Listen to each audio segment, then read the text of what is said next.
Finnegan's Garden Home. At Cedar Lane School, the garden was a place of magic and mud. Ms. Gable, the teacher with the bright green thumb, led her class outside every morning. Today, she and a young boy named Arlo were busy pressing tiny seeds into the soft brown earth. The garden smelled of rain and promise, but Arlo noticed something very strange near the rows of carrots. "Look, Ms. Gable," Arlo called out. His friend Juno ran over to join them, her pigtails bouncing. In the damp soil, there were small, delicate footprints. They weren't from a dog, and they were too large for a cat.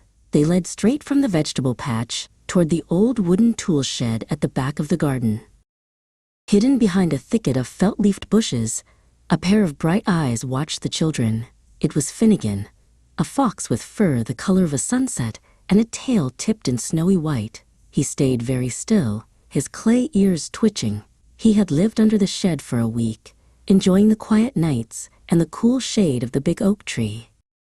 Juno wanted to follow the tracks, but Miss Gable gently stopped her.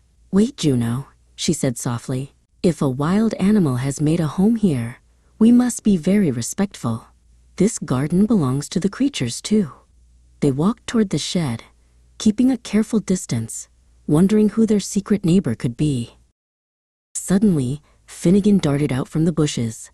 He paused for a second, looking straight at Arlo. His orange fur looked like velvet against the green grass. Arlo held his breath, standing as still as a statue. He had never seen a fox so close before. Finnegan gave a small sniff of the air before disappearing under the gap beneath the shed. Back in the classroom, Miss Gable showed Arlo a big book about wildlife. "Finnegan is a red fox," she explained. "He is shy and likes to hunt at night. He's actually helping our garden by keeping away the mice that eat our strawberries." Arlo realized that the fox wasn't an intruder. He was a very helpful gardener. The next day, Juno and Arlo decided to help Finnegan feel safe. They gathered smooth river stones and created a line around the shed. "This is the quiet zone," Juno declared. "We won't cross this line, so Finnegan can sleep in peace during the day." They worked together, making sure the fox had plenty of space. While the children worked, Miss Gable watched from the classroom window. She noticed Finnegan peeking out from under the shed, his nose twitching. He seemed to understand that the humans were being kind. She decided to help too, by making sure no one left any plastic or trash in the garden that might hurt their new friend. A few days later, Juno was sitting quietly on a bench when she saw Finnegan creep out. He wasn't running away this time. He sat in a patch of sunlight and began to groom his paws. Juno didn't move a muscle. She felt like she was part of the forest, sharing a secret moment with the wild.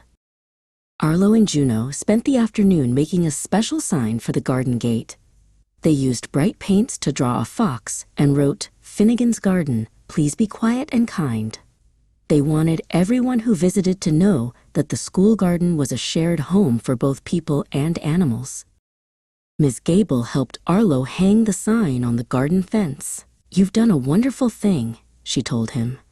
"By giving Finnegan space, you're learning the most important lesson of all, how to live in harmony with nature." Arlo felt proud as he looked at the thriving garden, where the tomatoes were turning red and the fox was safe. As the sun began to set, casting long shadows over the clay garden, Juno looked back one last time. Finnegan was sitting on top of the tool shed, his white-tipped tail swaying slowly.